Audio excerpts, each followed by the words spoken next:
Good evening everyone. अभी हम introduction video अपना दिए थे, उसमें काफ़ी कुछ चीज़ें शुरुआत करने वाले थे, लेकिन उस दिन का इंट्रोडक्शन नहीं था तो इंट्रोडक्शन में चला गया।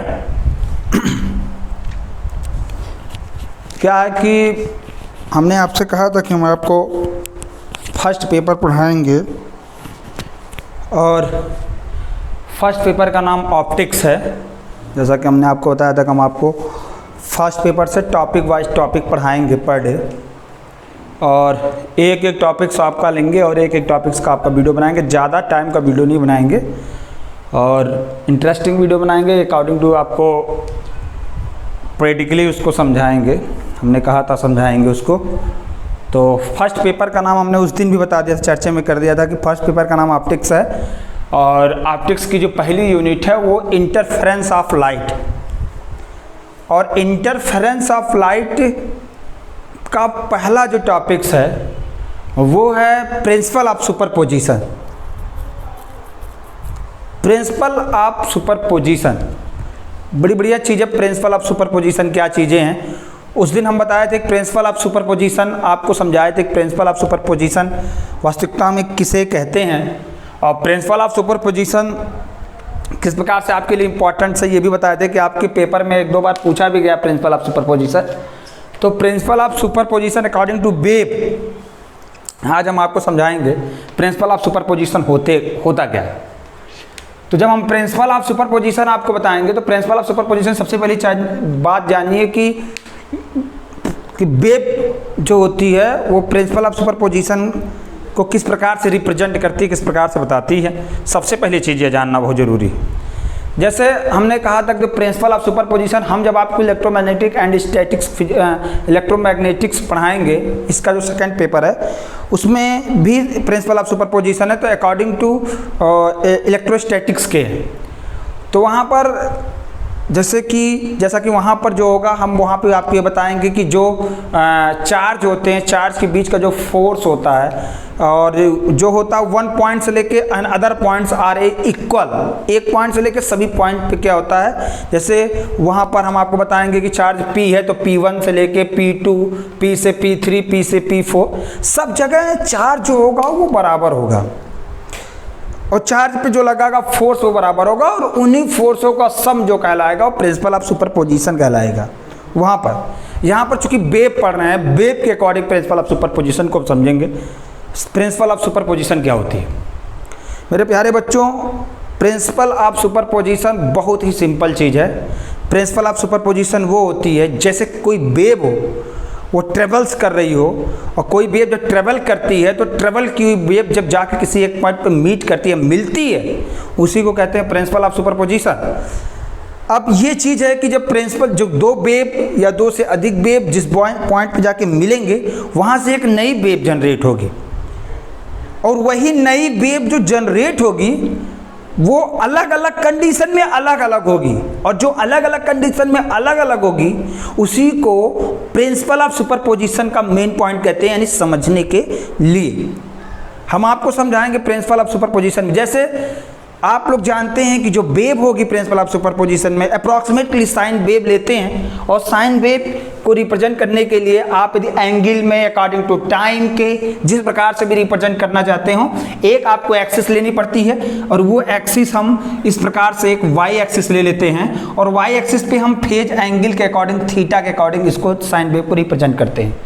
सभी लोग जानते हैं इस फेज एंगल में ये 0 अंश पे होगा, और ये जो वेव जनरेट होगी ये ऐसे, ये 0 तो ये पाई तो ये 2 पाई होगा। ध्यान समझिएगा मेरी बात। ये 0 है, ये पाई है, ये 2 पाई है। ये वेव हम मानते हैं कि ये वेव आपकी y1 वेव है। ये वेव जो जनरेट हुई है 0 से लेकर 2 पाई तक, ये y1 वेव है। हमने क्या कहा था कि इसी प्रकार से जब दो वेव आपस में ट्रेवल करें या मिलें, दूसरी वेव हम ये कह देते हैं कि ये जनरेट होती है दूसरी वेव यहाँ से, और ये वेव ऐसे होके ऐसे, सॉरी ये वेव हम यहाँ ना करके आपको यहाँ पर दिखा देते हैं। ये दूसरी वेव हम इस प्रकार से रिप्रेजेंट करते हैं, और हम कहते हैं कि दूसरी वेव भी ये वाई एक्सिस पर है, और ये वाली वेव जो है यहाँ से लेके यहाँ तक 0 to पाई, पाई से लेके 2 पाई, और ये 2 पाई में ये हम y2 वेव को मानते हैं।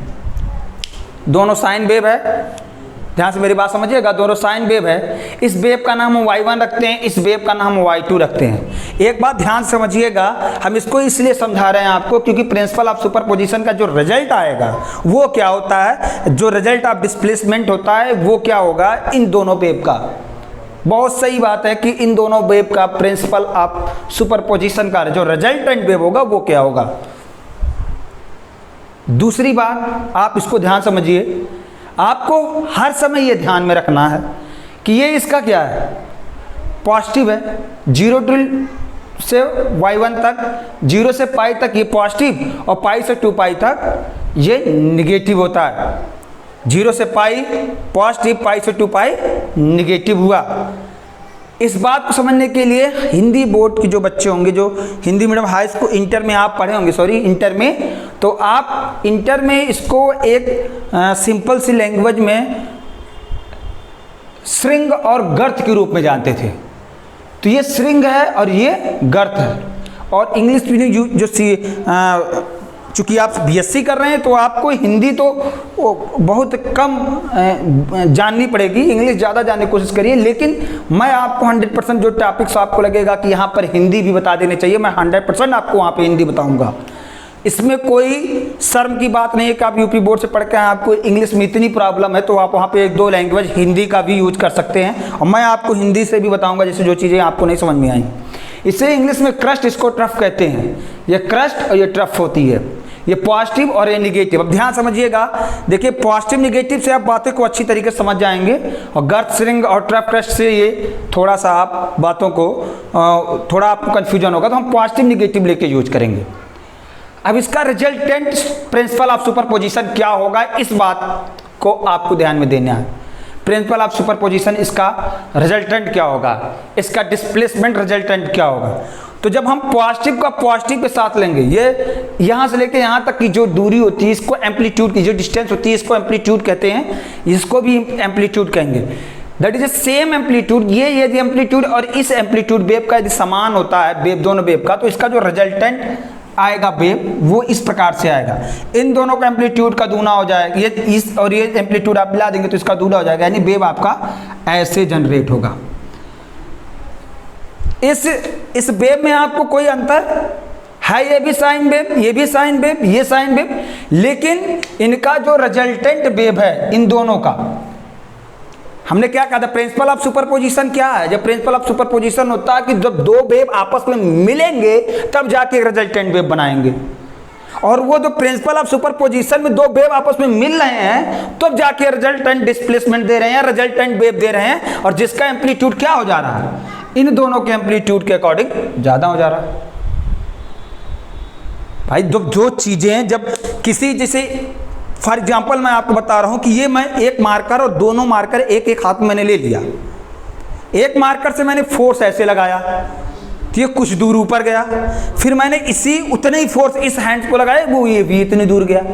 लेकिन मैं ये दोनों, इसमें से एक मार्कर को मैं रख लूं और दूसरा मार्कर के मैं दोनों फोर्स लगाऊं, और इस हैंड वाला भी फोर्स लगाऊं और इस हैंड वाला फोर्स लगाऊं, और मैं जब इसको उड़ाऊंगा तो ये ऊपर फेंकूंगा तो ये काफी ऊपर गया, यानी दूना हो गया। यानी अब तक हम अलग अलग हैंड से अलग अलग फोर्स लगा रहे थे, अब हम दोनों हैंड से एक ही फोर्स मेजर कर रहे हैं, तब ये मार्कर उस जो दो अलग अलग हैंड से जिस डिस्टेंस तक जाता था उससे ज्यादा डिस्टेंस तक गया।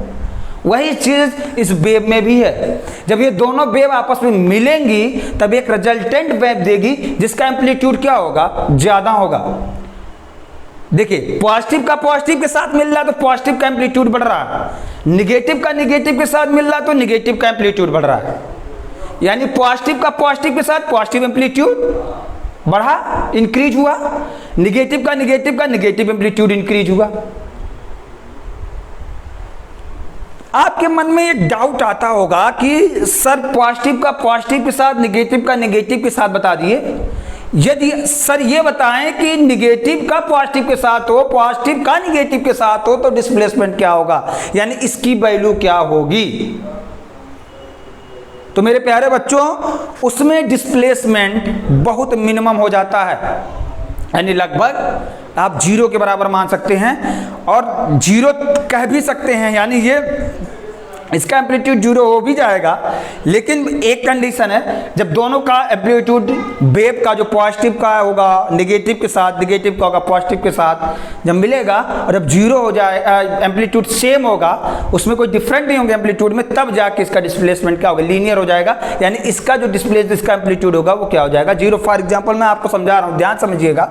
इसी वेव को हम लेते हैं और अब की बार हम पॉजिटिव से नेगेटिव ना लेकर हम इस वेव को आपको रिजल्टेंट वेव के रूप में समझाते हैं, ध्यान से समझिएगा इस बात को। यही वेव है, वेव यही है सेम टू सेम। अब एक y1 वेव ये ले लिए, दूसरा हम y2 वेव ले रहे हैं जो अभी हमने समझाया था आपको। हम उसको भी पॉजिटिव से नेगेटिव तक ले गए थे, हम इनको नेगेटिव से पॉजिटिव ले जाएंगे ऐसे। ये नेगेटिव से पॉजिटिव है, इसको ध्यान समझिएगा। नेगेटिव से क्या है, पॉजिटिव है। इसको ये भी y एक्सिस पर है, अब की बार इस y जो है वेव का नाम, जो हमने साइन वेव का नाम y2 रखा है, ध्यान समझिएगा। ये पॉजिटिव है और ये क्या है, नेगेटिव है। ये पॉजिटिव है, इतना फेज क्या है इसका, पॉजिटिव है, और इतना फेज इसका क्या है, नेगेटिव है। अब ये पॉजिटिव और नेगेटिव जब मिलेंगे तो जो यहाँ रिजल्टेंट वेव मिलेगा वो वेव कैसा होगा, ऐसा होगा।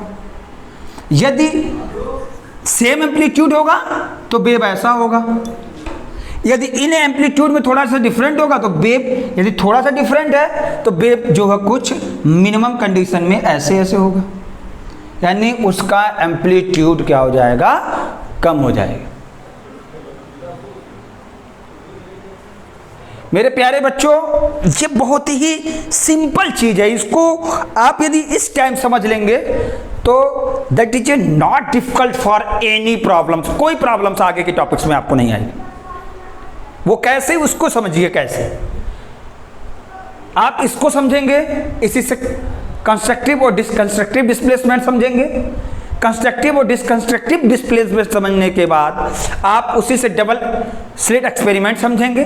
डबल स्लिट एक्सपेरिमेंट समझने के बाद ये आपके लिए इतना सिंपल हो जाएगा कि आगे जो भी टॉपिक्स आपको मिलेगा, आपको प्रिंसिपल ऑफ सुपरपोजिशन उसके रास्ते को बनाते जाएगा। इसीलिए ये इंपॉर्टेंट है।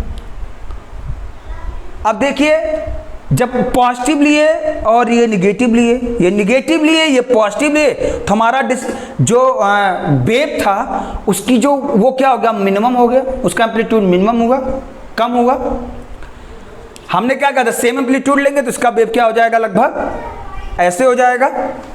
ये सेम एम्पलीट्यूड लेने के बाद ये वेव जो जनरेट करेगा बिल्कुल लीनियर में जनरेट करेगा, इस प्रकार से कुछ। ये y एक्सिस है, हम ये मान लेते हैं y एक्सिस है, और y एक्सिस पे ये जो वेव हमारी जनरेट होगी ये y1 प्लस y2, y1 और y2 एंड y2 आप कह सकते हैं, y1 और y2 होगा। और ये जो वेव जब ये पॉजिटिव का नेगेटिव के साथ, नेगेटिव का पॉजिटिव के साथ मिलेगा तो वेव जो हमारी क्रिएट होगी वो बिल्कुल लीनियर में क्रिएट होगी। इसी दोनों वेव को मिलाकर देखिए, हम कुछ वेव जनरेट कर रहे हैं। पॉजिटिव का पॉजिटिव के साथ मिला के कोई वेव जनरेट करते थे, नेगेटिव का नेगेटिव के साथ मिला के कोई वेव जनरेट करते थे। इन्हीं दोनों वेव को जब हम मिलाते हैं तो हम कहते हैं प्रिंसिपल ऑफ सुपरपोजिशन। इसी को हम कहते हैं प्रिंसिपल ऑफ सुपरपोजिशन। इसी से रिलेटेड अब कंस्ट्रक्टिव डिस्प्लेसमेंट आप जानिए, जो वेव का कंस्ट्रक्टिव डिस्प्लेसमेंट होता है। कंस्ट्रक्टिव डिस्प्लेसमेंट में भैया अगला टॉपिक जो मैं आपको बताऊंगा, कंस्ट्रक्टिव डिस्प्लेसमेंट इसी से रिलेटेड है। कंस्ट्रक्टिव डिस्प्लेसमेंट, तो कंस्ट्रक्टिव डिस्प्लेसमेंट अभी कुछ देर पहले हम आपको कंस्ट्रक्टिव डिस्प्लेसमेंट का उदाहरण दिए भी थे। ये हमारा कंस्ट्रक्टिव डिस्प्लेसमेंट का एग्जांपल है। 0 से पाई, पाई से 2 पाई, और ये y एक्सिस और ये y2।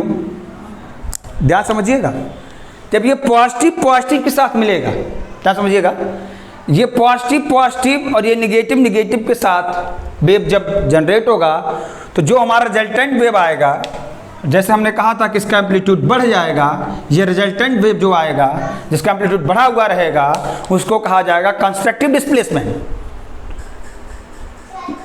क्या कहा जाएगा, कंस्ट्रक्टिव डिस्प्लेसमेंट। यही जब ये पॉजिटिव होगा और ये निगेटिव होगा, ये फेज, ये पॉजिटिव होगा ये निगेटिव होगा, तो जो वेव जनरेट होगी, जो अभी लाइनिंग लीनियर वेव जनरेट किए थे, उसको कहते हैं डिस्ट्रक्टिव डिस्प्लेसमेंट।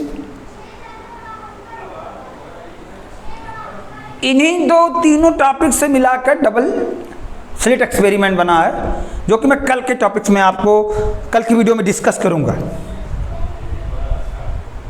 इतनी चीज प्रिंसिपल ऑफ सुपरपोजिशन और कंस्ट्रक्टिव और डिसकंस्ट्रक्टिव में आपको समझना है।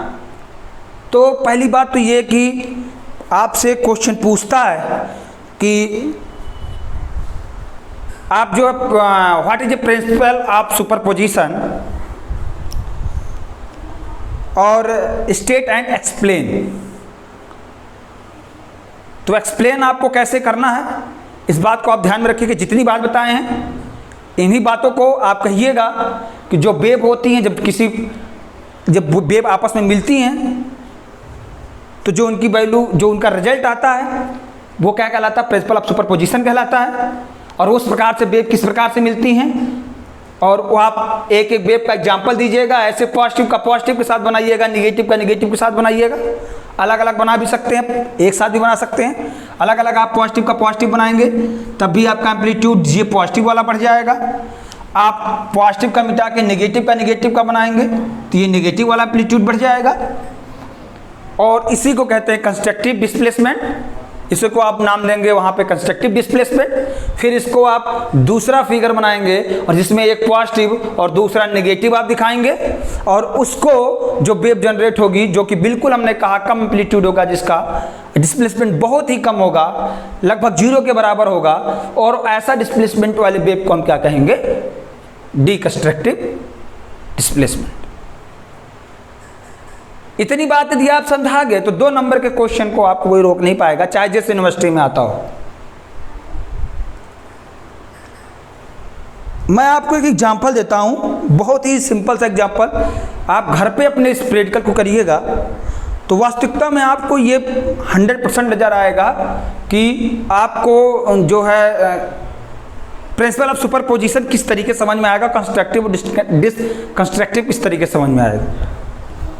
सभी लोग, हम नहीं कहते कि यहाँ पे सभी लोग गांव के होंगे, कुछ गांव के होंगे, कुछ शहर में रहते होंगे, लेकिन आप लोग सभी लोग देखिएगा कि यदि आपके घर में पानी हो, रखने का कोई बड़ा सा बर्तन हो, उसमें पानी आप रख लीजिए और 2 कोई थिंग्स से, यानी 2 कोई सी वस्तु से आप उस पानी में हल्का हल्का ऐसे ऐसे उसको पुश करिए पानी को। जब आप बहुत स्लोली पानी को पुश करेंगे तो आप देखेंगे एक वेव जनरेट होगी, और जो कि आगे की तरफ बढ़ती रहेगी। ये नहीं कि वो रुकी रहेगी, वो आगे की तरफ बढ़ती रहेगी। आप सेम समय में पुश करेंगे तो देखेंगे इस वाले थिंग से जो पुश करने वेव जनरेट होगी, इस वाले थिंग से भी उसी वस्तु जहां आप पानी रख रहेंगे करने वेव जनरेट होगी, और कहीं न कहीं जाके दोनों वेव एक साथ मिलेंगी। कहीं न कहीं जाकर दोनों वेव एक साथ मिलेंगी, और जहां पे ये दोनों वेव आपस में मिलेंगी, यदि क्रस्ट का क्रस्ट के साथ मिलता है तो ये कंस्ट्रक्टिव, या ट्रफ का ट्रफ के साथ मिलता है तो कंस्ट्रक्टिव। लेकिन यदि क्रस्ट ट्रफ एक साथ मिलता है, यानी पॉजिटिव निगेटिव एक साथ मिलते हैं, तो ये होगा डिसकंस्ट्रक्टिव।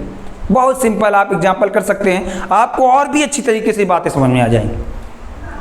आज के लिए इतना ही, आपका बहुत बहुत धन्यवाद। और लास्ट में आपसे एक रिक्वेस्ट है कि कृपया SRK क्लासेस को सब्सक्राइब करिए, कमेंट करिए, लाइक करिए, और हमें बताइए कि आपको कैसा लगा वीडियो, और इसको शेयर भी करिए। जितना ज़्यादा आपका प्यार मिलेगा उतना हमारा हौसला बढ़ेगा, और उतने ही अच्छी तरीके से आगे क्लास में हम विद प्रैक्टिकल के साथ आपसे मिलेंगे, और प्रैक्टिकल करा के ही आपसे जो है, प्रैक्टिकल कराने का मतलब ये नहीं है कि हम इंस्ट्रूमेंट्स ला के आपके यहाँ प्रैक्टिकल कराएंगे। जो भी टॉपिक पढ़ाएंगे उसमें आपको प्रैक्टिकल दिखाएंगे कि यहाँ ऐसे प्रैक्टिकल्स होते हैं, और वहाँ पर यदि आपका ऐसा प्यार मिलता रहेगा तो ये दिखाने में आसानी होगी। और आज के लिए बहुत बहुत धन्यवाद। राधे राधे।